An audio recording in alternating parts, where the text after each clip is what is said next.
pada waktu kita belajar berorganisasi, belajar kehidupan, dan belajar bermasyarakat, itu lain lagi. Itu yang mencetak pribadi kita gitu. Apakah kita seorang manusia yang toleran? Apakah kita menjadi manusia yang egois? Nah, itu pelajarannya ada di organisasi.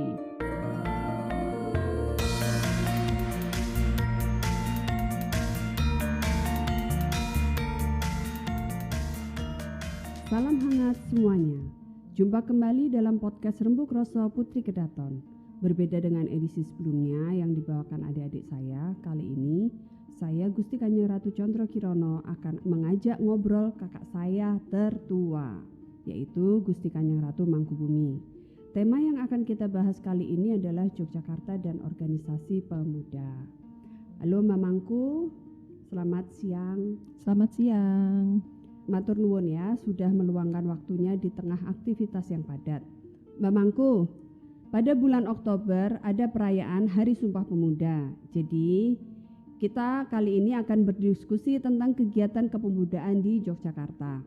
Nah, sekarang ini aku kan masih menjabat sebagai Ketua Umum Karang Taruna Daerah Istimewa Yogyakarta sampai 2022 nih. Sedangkan Mbak Mangku kan baru aja nih ya terpilih lagi sebagai Ketua Kuartir Daerah Gerakan Pramuka Daerah Istimewa Yogyakarta masa bakti 2020 hingga 2025. Selamat ya Mbak. Boleh diceritain dulu nggak apa yang dilakukan dalam waktu dekat bersama dengan Kuarda Daerah Istimewa Yogyakarta? Terima kasih. Ya, beberapa waktu lalu sudah ada musda. Nah, saya dipercaya lagi untuk memimpin kuartir daerah Istimewa Yogyakarta untuk di periode 2020 hingga di 2025. Nah, yang untuk periode ke depan, 5 tahun ke depan, saya ingin Kuarda Daerah Istimewa Yogyakarta atau Gerakan Pramuka di Daerah Istimewa Yogyakarta ini bisa berprestasi baik di tingkat nasional ataupun di tingkat internasional. Ya, karena kan kalau gerakan-gerakan pramuka itu tidak berskala internasional di masa kini itu kurang menarik gitu. Oh gitu. Jadi saya ingin mengajak adik-adik di gerakan pramuka ini untuk lebih berprestasi di tingkat internasional. Nah, tentunya Kuarda ataupun gerakan pramuka di nasional, kuartir nasional hingga di gugus depan sama dengan WOSEM itu kan memang nggak bisa terpisahkan gitu. Itu menjadi bagian kita masuk di dalam kepramukaan dunia. Nah, makanya sekarang banyak sekali prestasi-prestasi yang ada di sana gitu. Oh gitu. Nah, makanya saya ingin mengajak adik-adik pramuka yang utamanya di daerah istimewa Jakarta untuk meraih prestasi-prestasi tersebut gitu. Oh gitu ya Mbak. Oke. Coba kita flashback sebentar ya Mbak. Awal mualanya Mbak Mangku terlibat dalam gerakan pramuka itu seperti apa? Mungkin dulu ada kegiatan atau kenangan ikut pramuka waktu sekolah gitu? Dulu pramuka itu saya sempat nangis ya kalau waduh kemah itu menangis gitu. Tapi beberapa tahun lalu dari pengurus tante saya itu minta saya lah menggantikan untuk di kepengurusan pramuka gitu. Oh tantenya udah di pramuka duluan. Udah di pramuka ya. 2 tahun ngajak saya gitu, yang tadinya saya enggak mau. Apa sih sebenarnya pramuka itu? Pramuka itu kan kuno, pramuka itu kan cuma isinya kemah, nyanyi gitu. Padahal nggak kayak gitu sebenarnya. Ternyata nggak kayak gitu. Jadi saya udah masuk kan udah 5 tahun ini, 5 tahun. Udah 5 tahun. Ternyata sebenarnya pramuka itu kegiatan-kegiatannya sangat luar biasa. Jadi menjadikan adik-adik generasi muda itu mempunyai karakter yang kuat, karakter yang luar biasa. Diajari kemandirian seperti itu. Jadi saya banyaklah belajar dari 5 tahun itu dan ternyata ya saya senang di pramuka gitu. Oh gitu. Jadi kayak pramuka itu kan juga ada bagaimana menjadi seorang pemimpin gitu ya Mbak ya. Ya, kita lebih membuat adik-adik itu menjadi leadership, seorang leader yang baik lah begitu. Ya. Itu yang dibutuhkan oleh teman-teman kita Ya. Nah, Gerakan Pramuka dan Keraton Jogja itu kan boleh dibilang nih berkaitan nih Mbak. Apalagi ketika Eyang Sinuwun ke-9 dianugerahi gelar sebagai Bapak Pramuka Indonesia.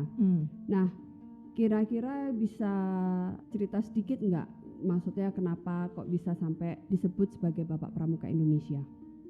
Ya, Sri Sultan Hamengkubuwono IX itu ketua Kuarnas sampai 4 periode gitu. Yang mana beliau bersama-sama dengan Badan Powell membentuk Gerakan Pramuka di Indonesia. Makanya disebut Bapak Pramuka Indonesia. Oh begitu. Yang pada waktu beberapa tahun lalu, kurang lebih 3 tahun yang lalu, itu di acara Munas ditetapkan pada tanggal 12 April itu adalah peringatan Bapak Pramuka. Itu kalau nggak salah pas hari lahirnya beliau ya. Ya. Jadi kita peringati sebagai Hari Bapak Pramuka Indonesia. Makanya setiap tanggal itu kita memperingati dengan acara saresehan, kemudian ada api unggun seperti itu gitu. Karena beliau tentunya membuat ataupun mengembangkan Gerakan Pramuka Indonesia yang mana sampai hari ini itu bisa berjalan dengan baik, gerakan-gerakan kegiatannya itu juga baik dan berkembang. Nah, makanya saya di Kuarda DIY ini seperti mempunyai PR yang besar untuk kembali memajukan gerakan pramuka yang ada di daerah istimewa Jakarta ini. Ya, Gitu. semangat ya Mbak. Gitu. Kalau mendengar nih ya bahwa inti dari gerakan kepanduan itu adalah pembentukan karakter nih ya. Sebenarnya itu mengingatkan saya juga tentang Ngerso Dalam ke-9 dititipkan di keluarga Belanda. Dan rasanya tidak heran kalau Eyang Sinuwun itu begitu mencintai gerakan ini untuk ditularkan kepada para pemuda lainnya. Nah, itu menurut Mbak Mangku seperti apa itu? Ya, kalau di kepramukaan itu kan memang kita diajari melalui kemah, itu kan kita diajari untuk mandiri.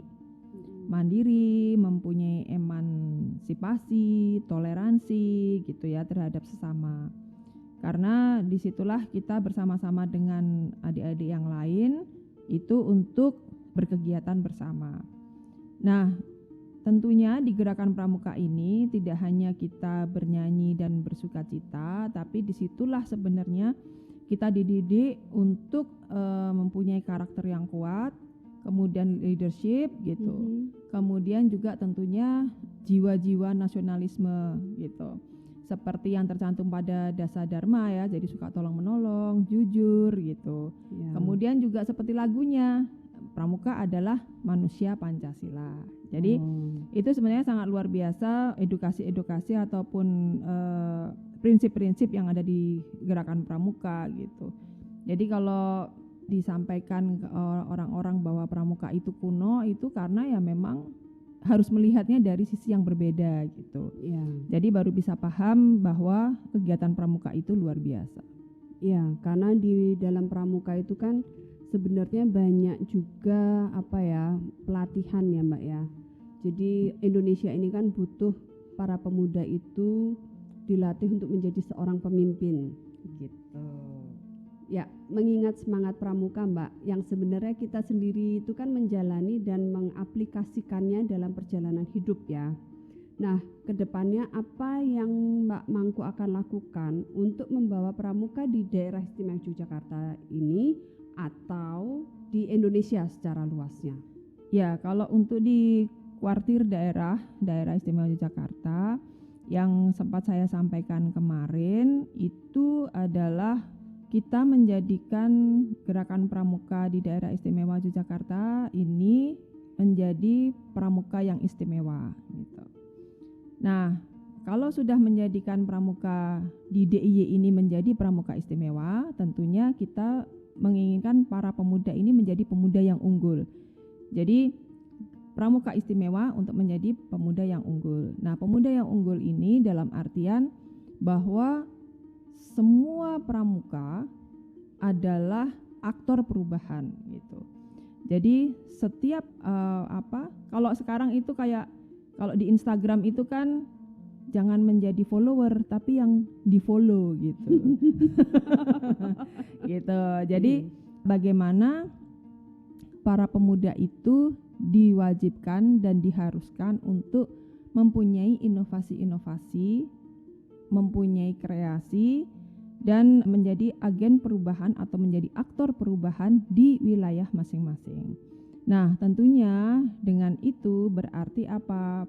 Kita lebih mudah untuk mencetak pramuka-pramuka ini menjadi leader-leader yang bisa diandalkan untuk Indonesia ke depan, dimanapun dia berada. Mereka bisa menjadi pemimpin di gugus depan, bisa menjadi pemimpin di wilayahnya, di tingkat DIY atau di nasional atau bahkan di internasional seperti itu. Gitu. Oke, sebenarnya gini Mbak, hampir sama juga nih ya di Karang Taruna. Karang Taruna itu kan mungkin untuk teman-teman anak-anak muda sekarang itu kan sama seperti Pramuka, karena Karang Taruna itu kan sudah lama sekali ya. Jadi mereka juga punya cap bahwa ini organisasi yang lama lah, orde baru lah, deso lah dan lain sebagainya. Nah, padahal Karang Taruna sendiri itu kan sangat luas ya, maksudnya dari pusat seluruh provinsi sampai desa gitu. Jadi sebenarnya Pramuka ini dan Karang Taruna ini hampir sama gitu, karena basicnya itu kan organisasi kepemudaan gitu ya kan. Dan Yogyakarta itu tidak bisa disepelekan loh, karena kita itu kan setiap tahunnya ada Karang Taruna itu kan punya lomba seluruh Indonesia, dan Karang Taruna Jogja itu selalu mendapatkan ranking begitu. Itu 3 besar itu selalu gitu. Jadi kita harus bangga dengan pemuda-pemuda Yogyakarta gitu. Karena yaitu Yogyakarta itu istimewa gitu Mbak gitu. Nah Mbak, selain kita berdua adalah pemimpin di 2 organisasi kepemudaan di daerah istimewa Yogyakarta, kita kan juga seorang ibu dari anak-anak remaja yang beranjak dewasa nih. Kalau pengalaman Mbak Mangkubumi untuk pendidikan karakter anak itu yang bagaimana? Biar kita bisa sharing lah ilmu parenting sedikit di dalam podcast ini untuk anak remaja juga gitu. Ya, kalau untuk anak remaja itu tentunya baguslah kalau mereka bisa mengikuti organisasi-organisasi kepemudaan di Indonesia ini. Ya. Di Indonesia ini kan yang terbentuk di kementerian itu kan ada 3. Jadi ada Pramuka, ada Karang Taruna, kemudian ada KNPI yang sebenarnya basicnya adalah edukasi dan sosial gitu. Nah, Pramuka ini sendiri adalah diikuti dari SD, bahkan mungkin sebelum SD yang ada di gugus depan. Oke. Kalau Karang Taruna umur 14 sih mulai. Ya, kalau di Pramuka itu kan sejak kecil sampai di usia 25 tahun. Ya. Nah, ini di situ mereka dididik untuk memang mempunyai karakter, kemudian jiwa yang nasionalis, menjadikan sebagai manusia Pancasila, seperti itu ya. Nah, di dalam kegiatan-kegiatan kepramukaan yang basicnya adalah edukasi, itu juga ada kegiatan bermasyarakat gitu. Nah, di masyarakat ini bisa kolaborasi dengan Karang Taruna. Karena Karang Taruna ini basicnya adalah kemasyarakatan. Jadi menjadi pendamping masyarakat untuk membantu baik kegiatan sosialnya, kepeduliannya ataupun dari sisi ekonominya. Iya, gitu. Kalau nggak salah kita sering berkolaborasi ya Karang Taruna dengan Pramuka di beberapa acara. Ya, jadi sebenarnya ini bisa sinergi.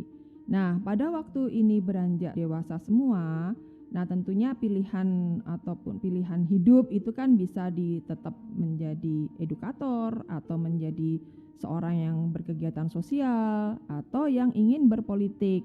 Nah, kalau berpolitik berarti masuk di KNPI gitu. Nah, sebenarnya sama ini Karang Taruna yang memang base-nya ada di desa, Pramuka base-nya adalah di sekolahan seperti itu. Jadi memang bisa kolaborasi. Nah, tentunya para anak-anak muda kalau seandainya bisa mengikuti kegiatan-kegiatan organisasi itu lebih baik. Karena apa? Dengan berkegiatan sosial berarti ataupun organisasi berarti kita belajar banyak ada di situ gitu. Karena pelajaran sekolah itu adalah ya prestasi kita di sekolah dalam hal pendidikan. Tapi pada waktu kita belajar berorganisasi, belajar kehidupan dan belajar bermasyarakat itu lain lagi. Itu yang mencetak pribadi kita gitu. Apakah kita seorang manusia yang toleran? Apakah kita menjadi manusia yang egois? Nah, itu pelajarannya ada di organisasi, ada di pelajaran hidup, nggak bisa didapatkan di pelajaran di sekolah. Nah, makanya penting sekali untuk keseimbangan. Jadi anak-anak muda setelah umur 17 tahun gitu ya, atau lebih muda lagi, itu bisa mengikuti kegiatan-kegiatan sosial ataupun di organisasi-organisasi yang ada gitu. Nah, untuk yang di kegiatan kepramukaan yang sampai usia 25 tahun itu adalah peserta didik. Nah, berikutnya mereka bisa melanjutkan menjadi anggota dewasa, yang mana mereka bisa menjadi pelatih, pembina, adik-adik pramuka berikutnya begitu. Nah, kemudian juga untuk di andalan, di kepengurusan itu juga banyak yang senior juga gitu. Nah, tapi juga kita meregenerasi juga, jadi yang purna-purna dari DKD ataupun dari peserta didik yang memang ingin mengabdikan diri bersama-sama di kepengurusan gerakan pramuka di DIY ini.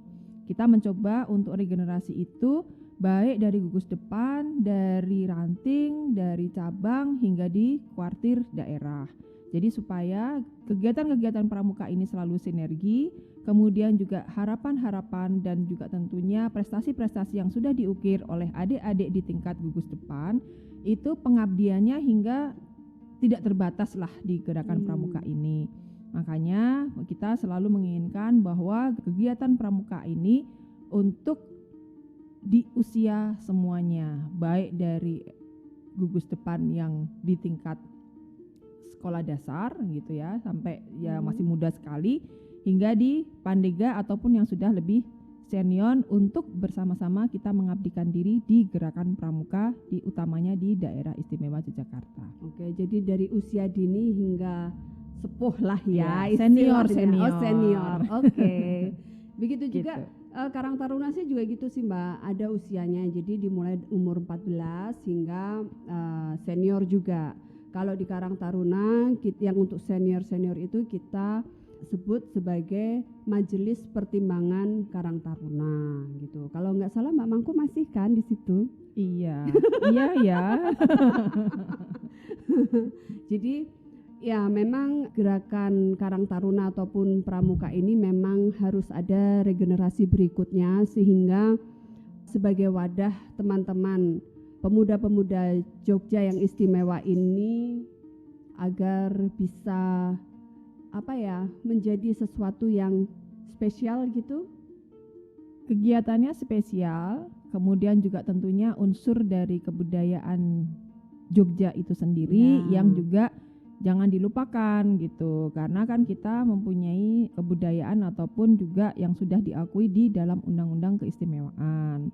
Nah, jadi makanya bagaimana pemuda-pemuda itu juga selalu berkegiatan yang inovatif, yang berbudaya, juga tentunya menjunjung budaya-budaya yang ada di wilayah masing-masing, kita junjung tinggi dan juga kita bangga akan budaya kita sendiri.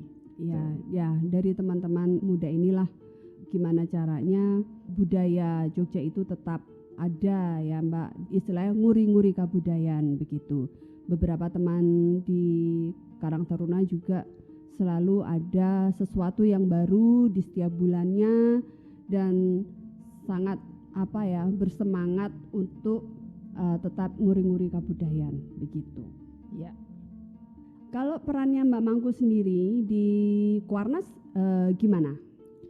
Ya, kalau di Kuartir Nasional saya mendapat mandat menjadi wakil ketua di bidang pengabdian masyarakat.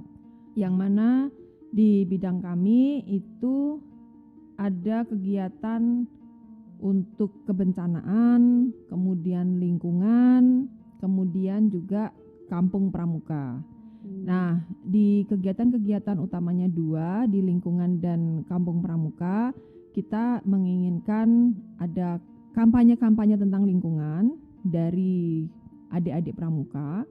Kemudian juga terbentuknya kampung pramuka di seluruh Kuarda paling enggak gitu. Jadi di 34 provinsi paling tidak 1 ada kampung pramuka. Nah, kemudian tentunya juga kalau di kebencanaan kita ada pelatihan-pelatihan untuk penanganan masalah kebencanaan, kemudian juga kemanusiaan gitu ya. Jadi untuk pramuka pedulinya gitu, bagaimana kita pramuka ini mendekatkan diri kepada masyarakat gitu.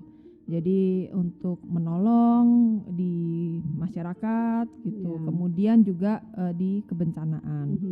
Nah, kita sekarang juga sedang ada pelatihan kecil untuk penanganan yang kebencanaan tapi seperti ini ya, maksudnya penanganan COVID-19 ini gitu. Jadi di Kuarnas kita membentuk namanya Satgas Covid, yang mana itu juga bagian dari Pramuka Peduli yang kita saling membantu, saling menginformasi dan juga saling memantau untuk selama masa pandemi ini gitu. Jadi supaya penyebaran juga tidak terlalu banyak gitu. Kemudian juga ya saling mengingatkan untuk tetap menjaga kesehatan, menjaga protokol kesehatan, kemudian juga kampanye menggunakan masker, cuci tangan dan sebagainya seperti itu.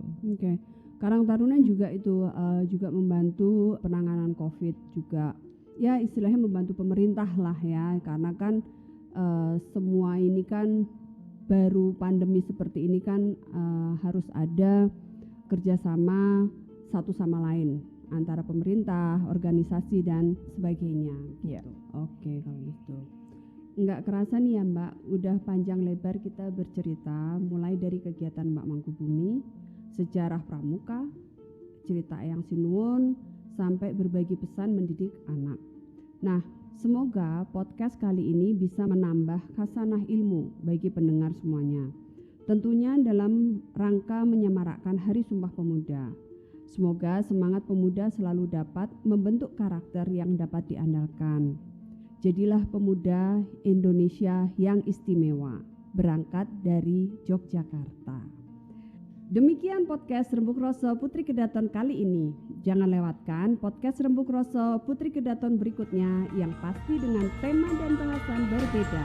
Paro.